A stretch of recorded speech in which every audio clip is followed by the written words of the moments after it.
Awesome. Welcome to the Unheard Outsider. I am your host, Q, the Assistant Director for Diversity, Equity, and Inclusion at South Puget Sound Community College. And I have with me today just an awesome, amazing human being that is just amazing. So, um, without further ado, definitely do an introduction. Dr. Higgins is a speaker, writer, and social justice educator who focuses on issues related to gender, race, and media. Named Business is it Equality Yeah. Magazine Top 40 LGBTQ under 40 for 2020. They have written for numerous media outlets, including Complex Magazine, Out Magazine, Them, Essence, The Root. Is it Blavity? Yeah, Blavity. Blavity, MTV News, and more. They have also been featured on sites like NBC News, Buzzfeed, Vox, and Attention. And without further ado, welcoming who I call my dear friend, Dr. Higgins, into the room. So thank you for being here. So happy to be here with you. How are you today? I'm hanging in there, my friend. Good. I think just knowing your story and where you've come, how far you've come in higher ed, and we'll get into that. Woo, grab the popcorn, child. You already know. Yes. And so my friend here is gracing just their presence with this topic today that we're talking about, allyship versus accomplice and unpacking like the white savior complex. And I think the reason I'm interested in having this conversation, especially for the institution and for students, staff, faculty, is that I think a lot of people don't understand the difference. Yeah. I'm wanting to really have a really good conversation with you and answer a few questions, because I find that certain people lie on a certain end of the spectrum of comfortability and my understanding, because I didn't really come to knowing the shift from allyship to accomplice until Simone Sanders. I got to see Simone Sanders speak publicly at Encore, and she was like, yeah, we don't need allies, we want accomplices. And I was like, oh, so it was like a really quick shift.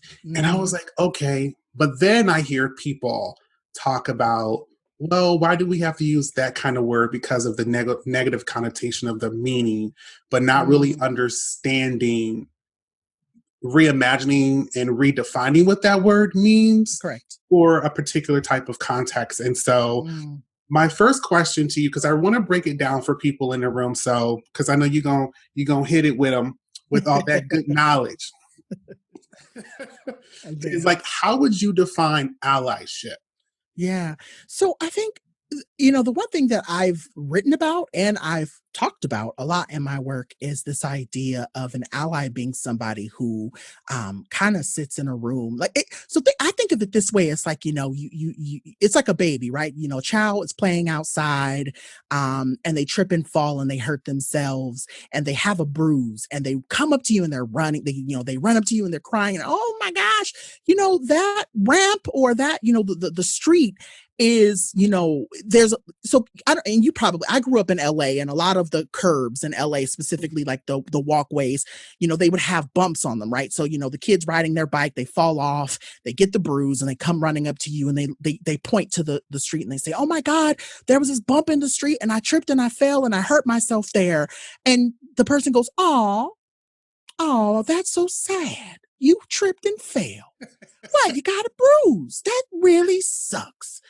I'm so sorry. And the kid is standing there crying and they're looking, and the kid's looking around and it's going, are you going to do anything? Like, are you going to call the city?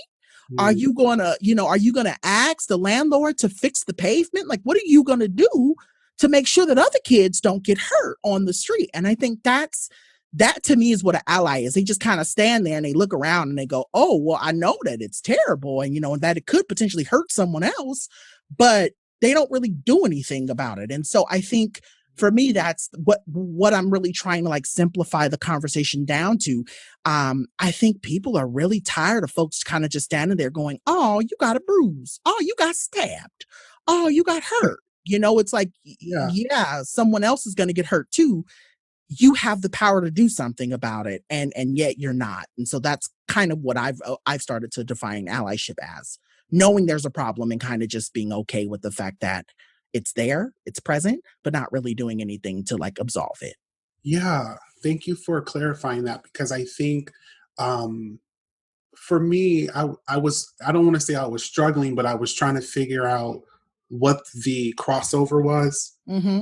of Mm-hmm. just so that when I'm explaining it to people, Yeah, that it makes sense why moving from allyship to accomplice is a completely different frame of thinking. it is.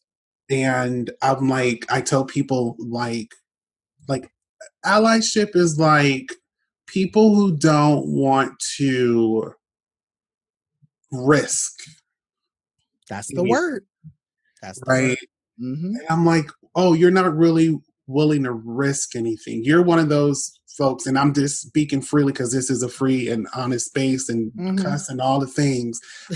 Is I cussed last week on the first episode for season. I was just like, this is some BS. But Yeah, yeah, yeah. is that I just really thought of I don't know, I think about it in the sense that um there's just no cost Right. and I don't understand. I don't know if they understand what that means, and so Yeah. No, um, so I want to speak to that if I can. I think yeah. when you talk about risk and you talk about cost, there are so many people, myself included, who have put themselves out on the front line to protect students, to protect, I even think about now, right? Like, so I go running in the morning sometimes. This week has been nuts. So I've been working out at home. These last couple of weeks when I go running, there is an elderly Asian couple that I always see.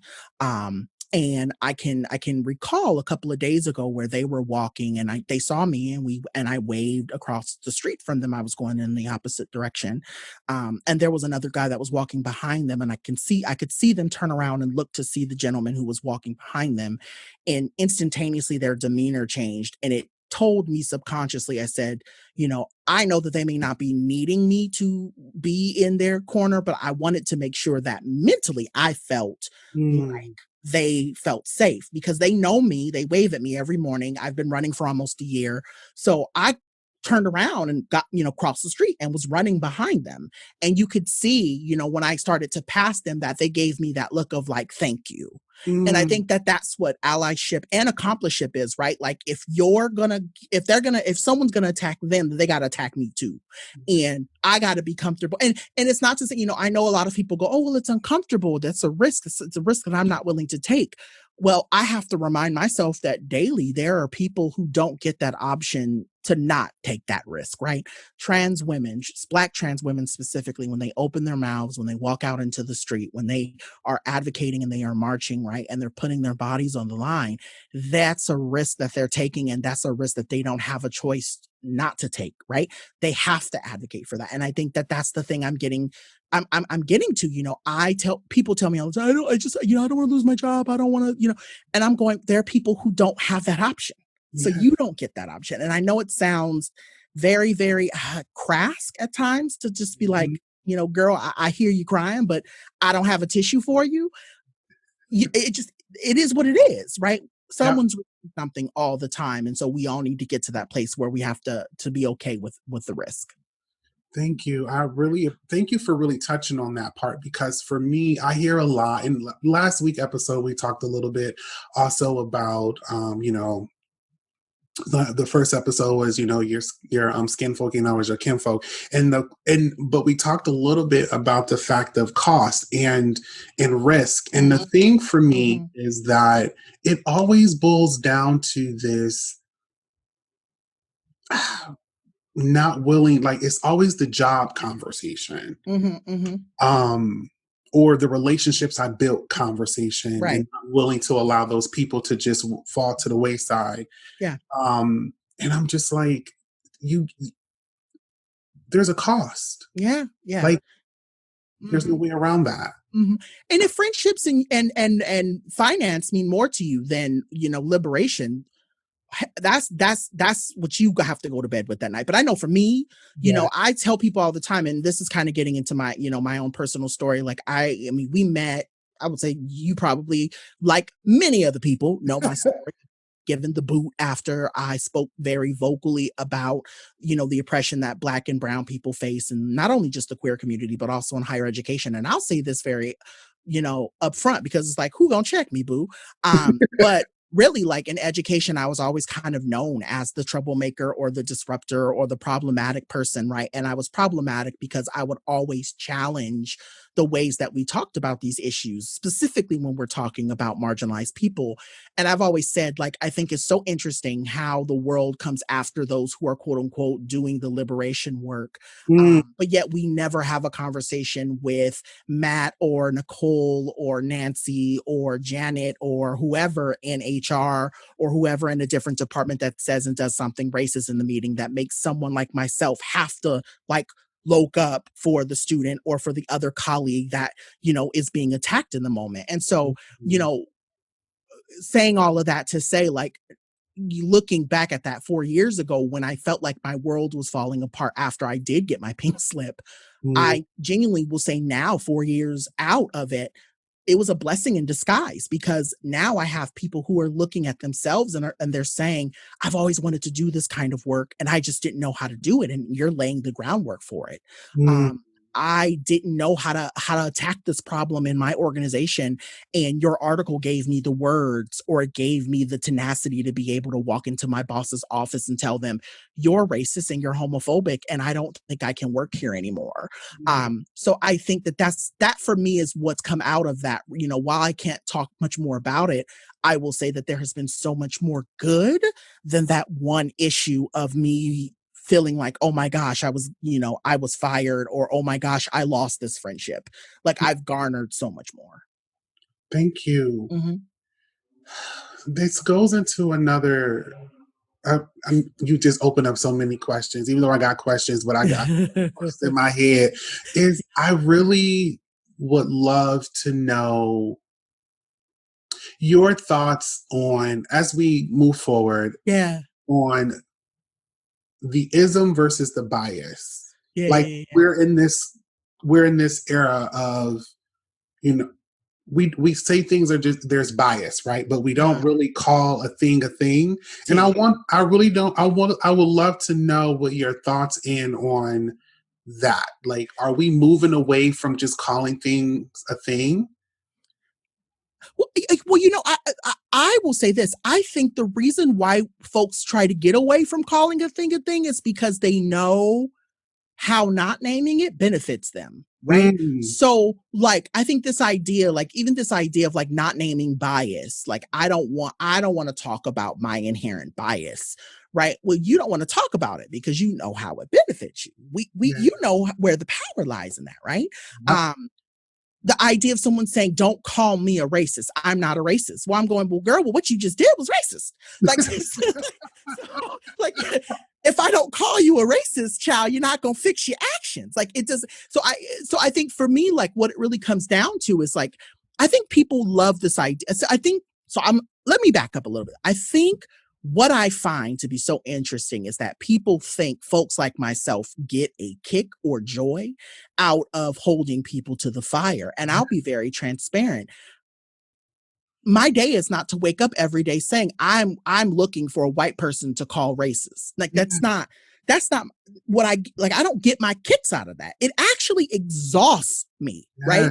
Like, I don't think people truly get that a lot of folks who are doing social justice work or diversity work or equity work or inclusion work, we are not waking up every single day going, let me go find somebody to call racist, or let me find a way to knock at the patriarchy in this system. Like, it makes me tired. So what I think for me is, I'm saying is, I like you enough to call out your racism, to tell you what type of work you need to do. So we're not here in the same place next week. Like, I want to make sure I could get some work done next week. I don't want to have to spend another 2 hours in a meeting with you going over what you said and how you said it and how it hurt somebody.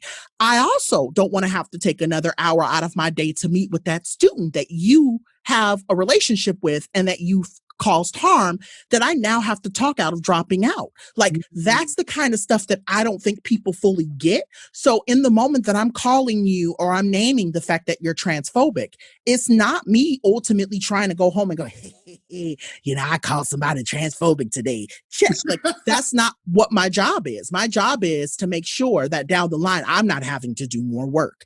Yeah. And I think that's the stuff that people miss. So when you ask the question, are we getting away from naming bias? Are we getting away from naming racism? In a lot of ways, yes, because people don't want to do the work to fix it. However, what I do appreciate is that there are a lot more students and a lot more administrative staff and even a lot more faculty that are looking up and are saying, hey, y'all got to change something around here because this is not working. And I've seen so many of my friends, my friend Erica Hart, great example. I forget what institution that they're at, but I know that they were up for tenure at their institution and they ultimately said, you know what, you can just go ahead and take my application out the pool because y'all have a whole bunch of racist people in this department and I want nothing to do with it. I appreciate folks doing that kind of stuff because, one, not only does it challenge the people that are empowered to do their own work, but it also the people who are doing the work, the liberation work, that are on the ground, that are doing the teaching, that are doing all of the stuff to change the system, it's protecting them and their capacity. And so, yeah, I think that's just a long way to say yes and no at the same time. Yeah. But I definitely think both conversations are essential. Great. Thank you. Oh, you're just amazing. I'm sorry. Like, yes. Now, based off of that, can you let the people know, like, how would you define like a white savior or a white savior complex? Lord Jesus. And I've gotten a lot of flack and a lot of heat from this. So I wrote an article for the Griot a couple weeks ago when the whole thing went down with Sharon Osbourne, about this idea of like, I don't necessarily need your sorry. What I need is action. And I think, how I've aligned that in terms of like, what is white saviorism? I think and I'll be transparent now. I think I'll say this before I get into my definition. I think people think when I name stuff like racism or discrimination or patriarchy or even white saviorism or white gaze, that I'm strictly speaking to white people.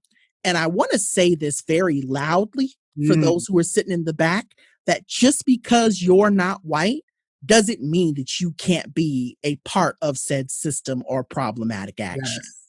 So there are Black people who perpetuate white saviorism. There are Latinx people who perpetuate white saviorism, right? Anytime you're looking at another group of people and you're going, I want to help them to make them feel, so that way, I can feel good about myself, right? These people who show up for Thanksgiving and Christmas, right? But aren't helping homeless people all year long, right? That to me is an element of white saviorism. When you only see me in February or June for your programs, right? When you only see me for Black History Month, or you only see me for Pride Month, or even October for Coming Out Month, right? That to me is an element of white saviorism. It's doing something for you to make you feel better about whatever pieces that you need to clean up. And I'll be very transparent. I suffer from this even myself because I do a lot of work from this computer and this chair, right? Yes. And I have struggled with this idea because I know people like, Dr. Melina, who works over at UCLA. She works at Cal State LA. Sorry. Okay. Melina Abdullah they're on the front lines with Patrice, and they're on the front lines with a lot of other individuals, Blossom, and holding people accountable, right? And I struggle with that because I've never been that person who loves to march. I get mad anxiety from large groups of people. I get really bad anxiety from yelling. There are a lot of things about on the ground activism that really cause me to shut down. And I've tried it and it's just not for me. And so there are a lot of times where I start to feel guilty about the kind of work that I do because it doesn't look like the ways that my friends and other individuals I know and love do their activism. However, I say all of that to say, whatever issues I have internally, that's for me to work out. And I always make sure that I'm not doing stuff just to make myself feel good. Mm. I'm doing things because I genuinely believe that something needs to change. When I at someone on social media about something they've done, that's my way of me saying, okay, I did this for me. When I show up to an event, right, regardless of the cost or regardless of how much I'm being paid or not being paid, I'm doing it because I believe in the mission, right? It's not about me trying to make me or my brand look good. It's about me trying to help other people feel seen. And I think that that's the thing I think we have to be cautious about with white saviorism, right? Is a lot of it is rooted in our ego. A lot of it is rooted in colonialism. A lot of it is rooted in even just this idea of like, just because I have a doctorate that I could potentially be the smartest person in the room. I Mm. always got to raise my hand to give people an answer. That, in my opinion, it is a foundation or a remnant of what white saviorism looks like, and even what white supremacy and white violence looks like, right? Mm. I've moved away from saying white supremacy, and I've been just naming it white violence, because an element of white saviorism is violence, right? Yeah. Thinking about white individuals who go to Africa and take pictures with, the little kids that they're doing, quote unquote, work with, right? Yeah. Those kids don't have the voice or the energy to say, I don't want to take a picture with you, white lady with the braids. Like, I don't, that's not what I want to do. And so when we start doing that kind of stuff, when stuff becomes when it becomes almost like a museum, and you're Yeah. going to just kind of look and to be there to like touch it, but you're not a part of it. Mm. That to me is where the problem lies. Wow. Mhm. I have to pause because that's just it's a really deep conversation that I also don't think a lot of people really think about and reflect on, They especially don't. when we talk about white saviorism or what it means to be a white savior. And Well, it's I'll even can I don't want to cut you off, but I would no, even say a no, lot no. of people who take these DEI positions, they take it from a white savior lens, right? I Yes. want to help the organization become better. Do you? Do you? Right?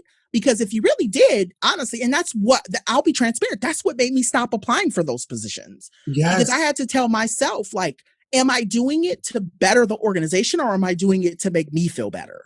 Just Mm. asking. And again, I'm not trying to come for folks who do it, because there are people who genuinely believe that they can change the system. But I Yes. but I have to challenge and I have to ask as I'm continuing to grow in my work, right? I don't call myself an activist because I think activism means a lot of things that I don't align with. But what I will say is, as somebody who believes himself to be a social justice educator, and as somebody who is challenging systems and wanting to change systems, you have to have a clear cut notion, not only for yourself, but for an organization when you take these roles. So I would just challenge people to ask themselves, when you're taking these positions, what type of change are you wanting to create and for who?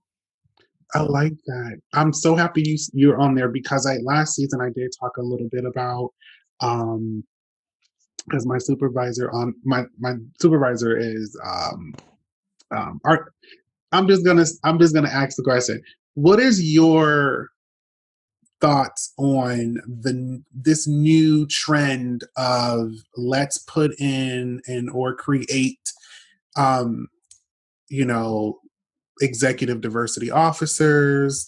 I really want to know what that, like, can that position really make change given how the system is built? Mm, well, child. Well, child.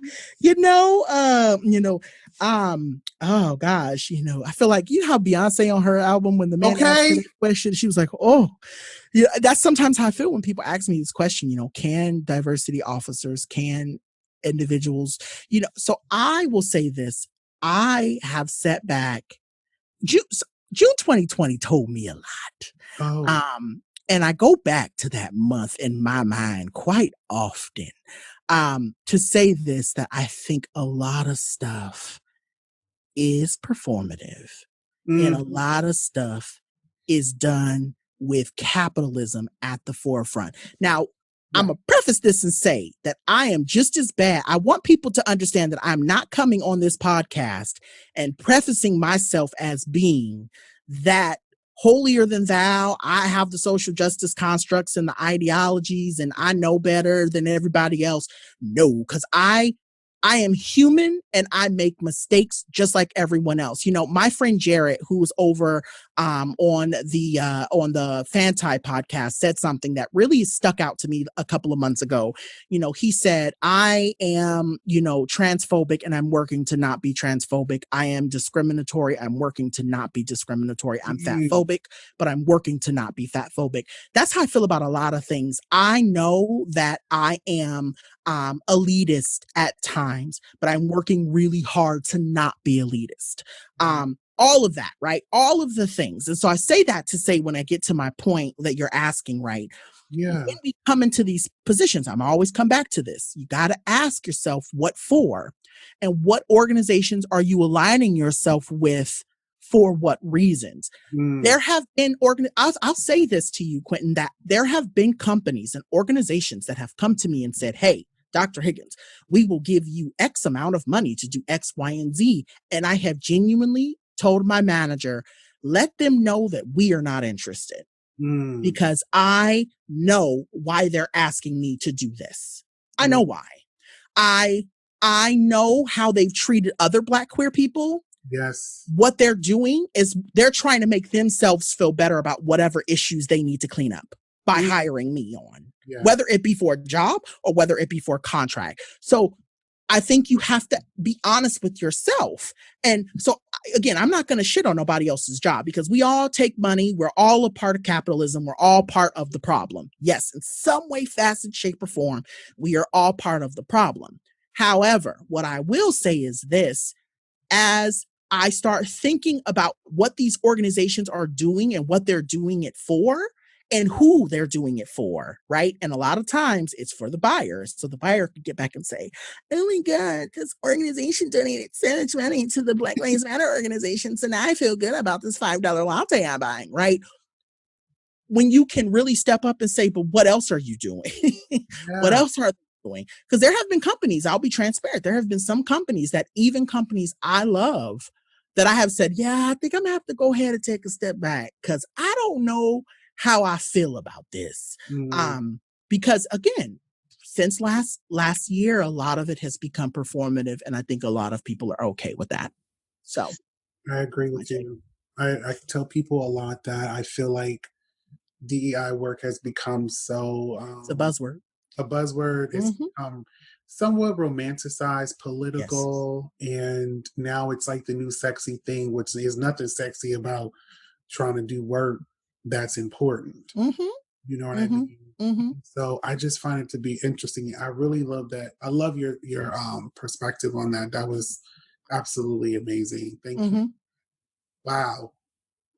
Nothing that I don't already know, but it's good to not be alone, okay? And that's the thing, Quentin. I think for me, the more I start to speak up and the more that I'm starting to lean into this idea of like, y'all can deal with it however y'all want to deal with what I got to say. It's really nice to know that there's so many other people that was like, wow, I'm actually not alone in feeling this way. Great. You know, so I feel you. I feel you more than you know. Definitely see you more than you know. Thank you. Now that we talk a little bit about that, just that both of those conversations, but more importantly, like, how would you define an accomplice, and how do they move? Yeah, accomplices and how do they move? You know, I will say, if you want to look at a very simple blueprint of a company or an organization that has really shown themselves to be a true accomplice, I think Ben and Jerry's is a great company to take a step back and look at. They have, from the time that they were created, they have rooted their company and their organization in this idea that all people matter, right? And I don't say it in the all lives matter connotation, right? Because we know what that's rooted in. But when I say all people matter, I'm talking about, you know, this idea of like, we all, their work and the way that they see the world and the way that they continue to create their business is from an intersectional lens. And so I say that to say that accomplices understand that, right? Accomplices understand that your needs or your feelings or your experiences might be important, but there's somebody else who needs help more than you. And I tell myself that all the time. I get asked, I'm not going to even lie, Quentin, that the way what I get asked to do in a week, sometimes, some days, like even today was the most, I don't know when your podcast goes up, but today was the most Mondayest Monday of the Mondays that I have had in a long time, child, where I had to tell somebody, I said, baby, we got to meet on Wednesday because I can't do this. But I say that to say, like, I get asked to do a lot of stuff. And sometimes I will go back and will say, okay, you're paying me this. Well, let me go ask this trans Black woman if they can come on and do this too. Right? Like, I'm looking for ways to set other people up. And that to me is what Accomplice work looks like, right? Well, you know what? I know you like me and I know you like my work, but here's somebody else who I think may be better at this. I'm not the only person in the room you need to hire. This idea of, like I said, being an accomplice, right? I always set it up, and I think about this a lot, so you go into a meeting, and I'm just going to use random names. Jared, right, says something that's racist, and it's racist, and you look at your colleague, and your colleague give you that nod of like, girl, yes, Jared did. Jared said it, because I know that look, because I've done that before too. Like, did they just say what I think they said? Yes, baby, they said it. And instead of you waiting to move out of the office to say, you know what, Quentin, thank you so much for saying that. I really appreciate you standing up. Before you even end the meeting, go, wait a second, hold on. Can we not move on? You just said something that was highly offensive. That's accomplishment, right? Because that your boss may pull you into the meeting. It may make Jared upset. It may even make your VP upset. I'll tell you this. Before I left, I'm gonna leave the school unnamed because it was awful. It was one of the most terrible experiences I've ever had. And if you know me well enough, you already know what school I'm talking about. I do. I was in a meeting once, and I was asked to do something, and I said, have we talked to our students, specifically our Native American students, about this? And the colleague was like, no, we haven't. That we're admin. We don't have to. And I said, okay. I said, but that's not the question I'm asking. What I am asking is that what the decision that we're about to make is going to make those students very angry. So I want to know, as a Black person who is doing work in a multicultural center, are we going to talk to them before this decision is made? And the person that was in charge said no. And I just closed my notebook and I said, okay, well, I don't want to be a part of this meeting. And I got up and I walked out. And I knew what that was going to risk me. I knew I was going to get in trouble at the end of the meeting. But part of me was just like, I don't want my name on that. Yes. And I think that that's what accomplice work is when you can look up and you can say, I don't care what comes down the pipeline. I did this for the good of somebody else who needs it. And I know people, oh, how am I supposed to eat? I'm scared I'm gonna lose my job. I look at it this way and I said, baby, let me tell you something. I have been fired and I ain't been hungry once. I've never had to worry about my rent being paid. I've never had to worry about my car note being paid. I've never had to worry about where my next check is going to come from. Because I think the universe knows that every time I do something, it's not about me. It's about making sure that those who look and live and who experience the same shit I'm experiencing can be seen. And I work in that. And I think I'll be very transparent, Quentin, and I'm trying not to get emotional. I think that's why I've been so successful in these last few years. Yes. Because I don't operate thinking about me. I'm thinking about the people that need me, or the people that just need to say, you know what? I am so glad Dr. Higgins exists because they make me feel like I can do what I need to do to stand up for myself, or to stand up for these other people in the room. And so that's what an accomplice is. I likened it into one of my articles as, I'm a rob the bank. And I know a lot of people don't like this connection. A lot of people say, you shouldn't use that, Dr. Higgins, but hell, you're still going to throw me in jail anyway, so it don't matter. I'm a rob the bank, but I need you outside ready to drive the car with the getaway plan. That's the accomplice, baby. You got all of the roots and you know how to get away. And I think that that's really what it comes down to, is just, we're in this together. And, we can't look at this work. When I say this work, solidarity can't just be a word. It Yes. has to be an action. Action. Yes. Solidarity has to be an action. It's me turning around and saying, for my Asian brothers and sisters, I got y'all. If y'all got me, I got you. For my trans brothers, sisters, uncles, cousins, aunties, nephews, and nots, them, theys, others, non-binaries, I got y'all. Yeah. If you got to fight, I've been in the situation. If you fight her, you're gonna fight me too. I heard that. You can't beat us both. So some, that's the kind of mindset I feel like accomplices have to have. And it's not about being rogue. It's not about you coming in and flipping tables over all of the time. Right. It's about knowing that other people, when, I think about this a lot. When I used to work in higher ed, I would come into the room and I would see the way students' faces would light up. Because they felt like they had somebody to back them. Yes. Right? I think about, that 18.4K followership I have on Twitter.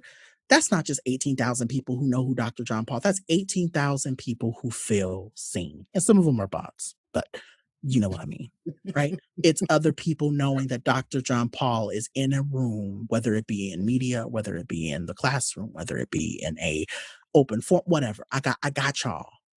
You got me, I got you. That's accomplishment. So I'm sorry if that was really long, but no, this is really good because I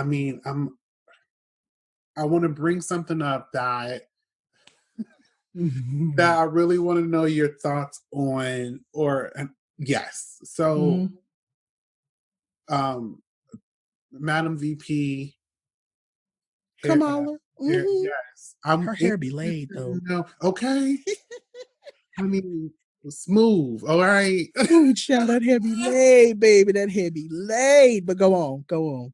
No, so I watched. Someone sent me the video of the interview with I think that she did with Good Morning America, and I really want to know your thoughts on this. I know you do a lot of things with gender, race, and media, and I'm interested to hear your thoughts on, especially when we're talking about allyship, Accomplice, and the white savior complex situation. And I'm like, I need to talk this out with my people. Nobody else. I just need to talk about this with my people.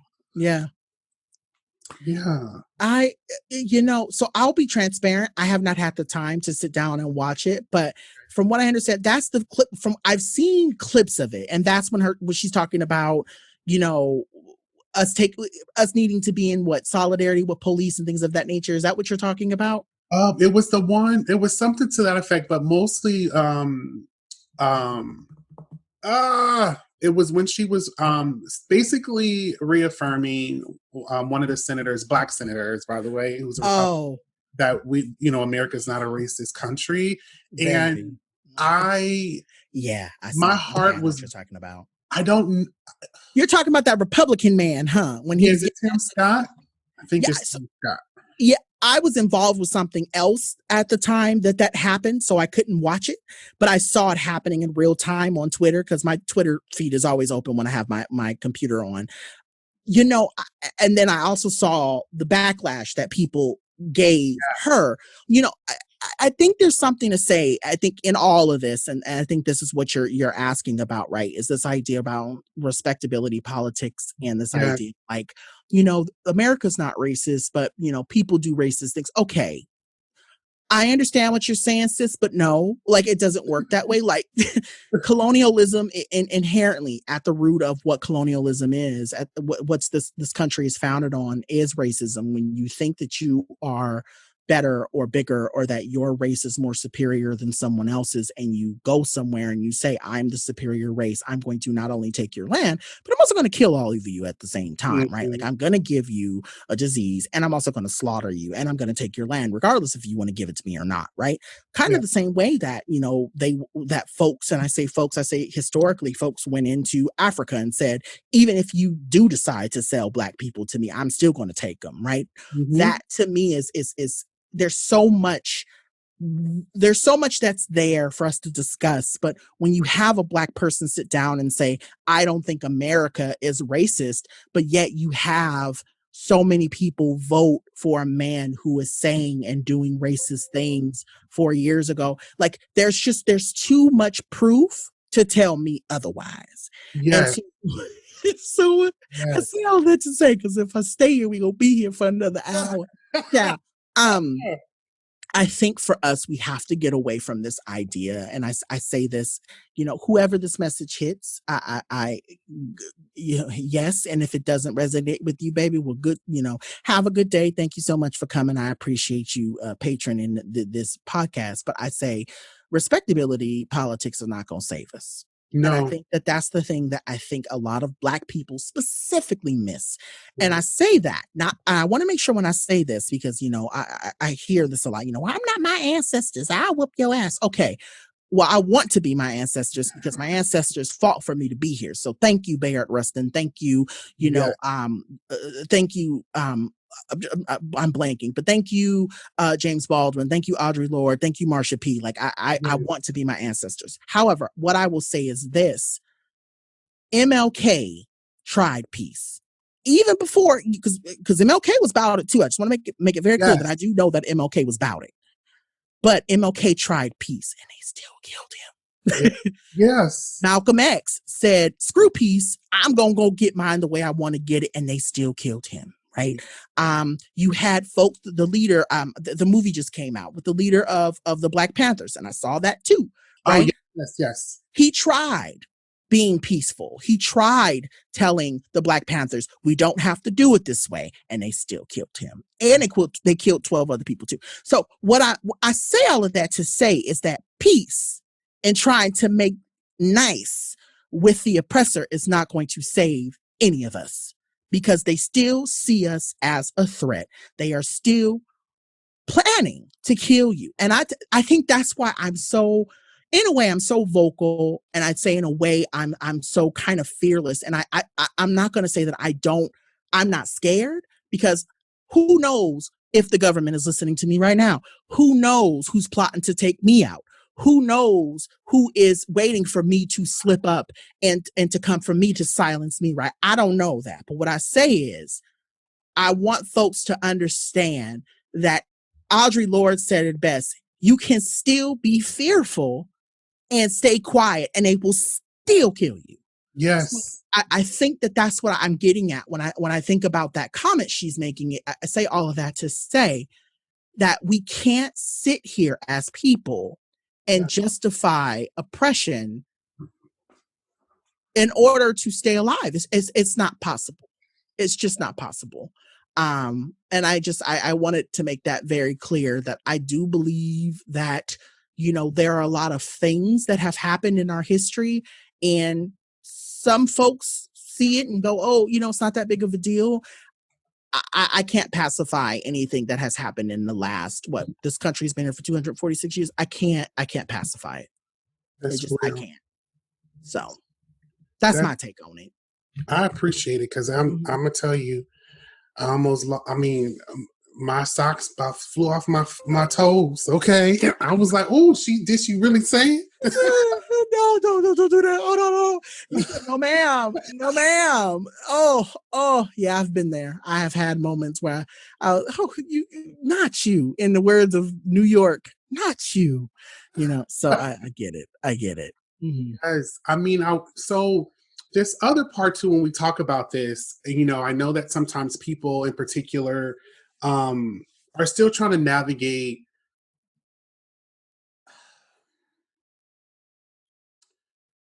how it all works, how to apply it, how to be reflexive, how to be accountable to themselves. Because the one thing everybody was like, well, we need to hold people accountable. Well, first, honey, if you can't even, how you gonna hold someone accountable when you're not even accountable to yourself? And I think that is something that people don't think about. Just want to say that. But when it comes to educating someone, how much is too much? And when is enough enough? Yeah. So like I said earlier, I'm not into the whole gotcha culture. I'm not one of those people that live for this idea of like, ooh, I caught you slipping up. Look at, I got you, girl. Like that to me is exhausting. I used to be like, when I first kind of quote unquote got on the scene, I thought that that was the way because I saw a lot of other people on social media doing it. And Mhm. then like around 2018, I was like, oh, child, this is tiring. I ain't got time to be going back and forth with people over this kind of stuff. So you do what you want to do, but I'm gonna go ahead and do me over here. And I think for me, I think that the best way to navigate it, is if you like the person, if you care, if you like the person enough, to go toe to toe with them, to pull them in, I would say, and I can say that this person is my friend because they really are my friend. Francesca Ramsey has a book called "Ooh, That Escalated," well, that escalated quickly. Is a great read when you're Mm, talking about how to hold people accountable, how to have dialogue with people both online and offline about accountability. mhm. As much as I'm, someone who likes to do stuff in social justice praxis, so does, Francesca. And I think that's what makes us really good friends is that we can have text threads and conversations back and forth where we can call each other or Zoom with each other. We've been Zooming each other a lot these last couple of months, to talk about what's going on in the world and having dialogue with one another where it gives space to talk about how do we make sure that we're creating change, but also not shaming people and Yeah. causing harm. And I think that that's the thing we have to be mindful about, right? I think for me, when I say my best, when you say, oh, well, what's your best practice, right? My best practice around this is politely saying, hey, can we have this conversation offline? Mm, Um, I saw you tweet something that really didn't sit well with me. So I'd like to talk with you about where your mind was when you tweeted that. Or, you're in a room with somebody and they keep misgendering someone and you pull them to the side and say, hey, I notice every time we go into the room, this person tells you their pronouns and you seem to never want to you never want to respond to them in the right pronoun. What's that about? yeah. Can you tell me where are you at in this, right? It's about meeting people where they're at, but asking yourself too, like, one, do you have the capacity to help them grow? Also, two, does this person really want to grow? Something that I find really helpful in my work is I'm not committed to helping other people. My whole notion, the way I operate and the way I move is that I don't waste my time with people who are committed with misunderstanding me.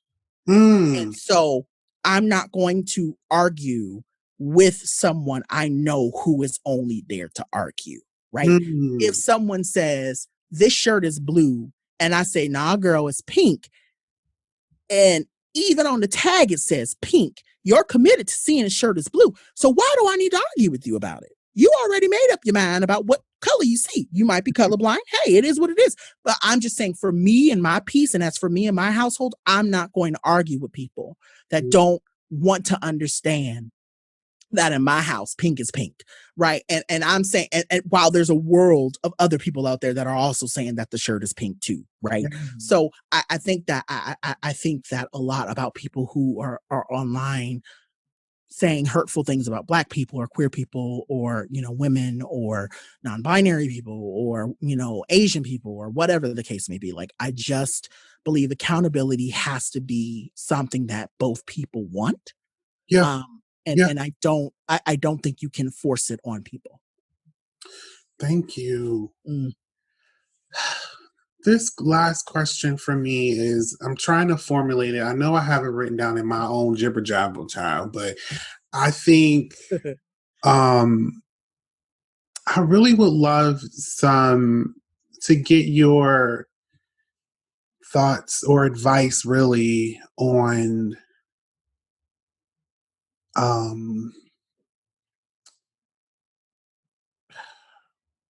I guess what advice would you really give to someone who's like struggling with the three of the things that we talked about, like Mm, mm, allyship, white savior, accomplice, right? Where you talked yes. about like, well, it's pink, be Mhm. like it ain't, you know, but they still are having this hard time trying to like move through these layers to get to where, you know, we need them to be. That doesn't really just serve us, but it serves everyone. Everybody, yeah. You know, so I do want to say that the thing that I've been very cognitive of is offering grace to people in this process. I think that's the number one thing I would love to say is, you know, you got to offer grace to yourself. You also have to be willing to offer grace to other people. I always like to tell people, like, I mean, a lot of times people go, Dr. Higgins, you're so knowledgeable and you seem to know all the right things to say and how to say it and how to formulate it. And I go, baby, that's a lot of writing. That's a lot of reading. That's a lot of time. It's also a lot of money, child. I still owe a lot of money on my student loans. And Okay. so, and so I tell people, you know, I got my degree in 2015. What I knew in 2012 is not what I know in 2015. What I knew in 2015 is not what I know in 2021. And so it's been almost a 10-year journey of social justice work for me to know what I know. And I know that there's still so much more for me to learn and to know. Mm. I don't understand abolishment. I don't understand, you know, when people start getting into we need to abolish the police. I'm not an abolitionist. Like I don't know what that is, and I'm still learning a lot about it, right? So I can't turn around and say I think we need to get rid of the police. That random tangent aside, what I definitely think is important in all of this is for people to understand that one, we are all human and we all mess up. Okay, got that. The other check mark is one, also two, we're learning and we have a lot of work to do as a whole system, right? There's all of us are causing harm in some way to someone somehow. So being mindful of the ways that we don't cause harm or that we don't continue to perpetuate the systems we're trying to eradicate. Okay, there we go with that. The last thing I would say is, like I said, offering the space to know that it needs to be a dialogue and not a debate. And I think that that's the thing, you know, I see it all the time. Are you listening to understand or are you listening to respond? And I think that's the biggest thing for me in these moments, right? When I start to feel like people are listening to respond, Yeah. that means that my work is not being, you know, it's not being reciprocated. It's not being taken in. But I also have to catch myself too when I'm listening to respond and not listening to understand, right? And so it's a both and kind of thing. And shout out to Dr. Washington for that concept, the both and concept, right? Of like, Mhm. you know, James Baldwin says this, that two things can exist at the same time and they can both be true. You know, I love America and I have to critique her because I love her, right? Okay, so I get that. But with that being said, I think we have to recognize that this work is not it's not for the person doing the work, sans educators. It's also about the people who are wanting to do the work or the people that are ultimately coming to you and saying, I want to be a better person. Can you help me be a better person? Can you give me the time to be a better person? And recognizing, not wasting your time with the racists and the bigots and the people who don't want to do anything to change, right? Mm. They will wake up if they wake up. And if they don't wake up, it is not my, you know, what they say, MLK said, they said there's a quote about riots. Riot is the voice of the oppressed or the silenced, right? Yeah. I will be there to say, I tried to tell you, you know, but ultimately you weren't there to listen. So now you ain't got a house. Okay, I get it, right? So they burnt it down. That's kind of where I'm at. It's like I meet people where they're at. I meet people who really want to do the work. And if you want to do the work, ping me. You know where to find me. I'm on social. I'm on, you know, you got my email. My email is on my website, child. You can find me anywhere if you truly want to do the work. But if you're only here to argue with me, I'm not giving you that time. I just don't. So that's just my take on it. Thank you. Mhm. Well, one, this has been a really great conversation. Um, two, I'll just leave us like my dear friend, Dr. Jonathan Higgins, like be willing to do the work. And I think it's just really important for us to keep that on the mind. It's very nuanced, it's very messy, it's very complicated, but you have to do the work. And nothing is ever easy when it's new. Right, But baby. okay, you just have to really get through. It's like writing a thesis, dissertation. Hmm. Nothing is easy when it's new. You have to learn. Yeah. And you have to be open and again, and being okay. I think the last thing I'll say, Yeah. be okay with messing up Like, be okay. I hear this all the time. Well, I didn't say anything because I didn't want to say the wrong thing. Shit, say the wrong thing. Step on those toes. Hit somebody and I didn't want to cause any harm. Sometimes you got to mess up a little bit to learn. I always tell the story, and I think you may have heard the story, or you may have heard the story in some iteration. One of the stories that really got me kind of to this place was, being in a situation with somebody who was on a panel. I kind of want to name them, but I kind of don't. Well, I'll leave their name out. There was an actress, a trans actress who I was on a panel with, and she said, Dr. Higgins, like, I understand you do this work, but I think you might be a little transphobic. And I was like, what? Me? Like, what? Like, how am I transphobic when I'm doing the work? Right. But I think going back and not getting defensive about it and recognizing, like, oh wow, they really do have a point. Like, this is where my praxis is off, and this is why I am transphobic to them. Okay, I get it. Like, I think when you can step back and recognize that you're learning just as much as someone else, as much as you're teaching someone else, you're learning. I think that's what it really comes down to. And you are going to mess up. You are not perfect. Nobody is perfect. We all mess up in some capacity when we're learning to do good work. And so just be okay with that. Like, it's okay to mess up, say sorry, and try to do better tomorrow.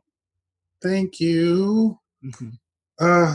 Thank you, love. I really appreciate you. I really appreciate you just honestly just really getting in there and having this conversation with me. Um and you had it here, Yeah. and I really appreciate you, but Yeah. just so good. This was so, so, so, so, so, so, so, so For good. sure. And if you ever, I mean, I would love to come back on and chat with you if you have any other topics. And Yeah. yeah, continue to keep doing the great work. I really appreciate being here. It was great. I had a great time. Thank you. I really appreciate you so much. You don't Yeah. even know. I follow you. I'm like, I'm trying to be on Dr. Jonathan Higgins level. You already there, child. You're there. Just like somebody told me today. Someone's like, I want to be on your level. I was like, no, we all in this level together. We are all in this together. Ain't no levels. There are no levels to this work. And I want to make sure that I make that very clear, because I think people have commodified activist work. People have commodified social justice work. This work is not about somebody having a level. Visibility, possibly, yes. Everything is about visibility when it comes down to social and the mind's eye. But I think we are all in our own right fighting for the same thing, which is liberation. And that's what I think is most important. Thank you. Oh, thank you. You're welcome, boo. All right. Well, I thank you all for tuning in this week to the Unheard Outsider, and we just hope you tune in next week where we have more uncomfortable conversations about social justice, higher education, and the outside world, society, and how that intersects. So, hope you join us next week, and you all have a great day. Bye. See ya.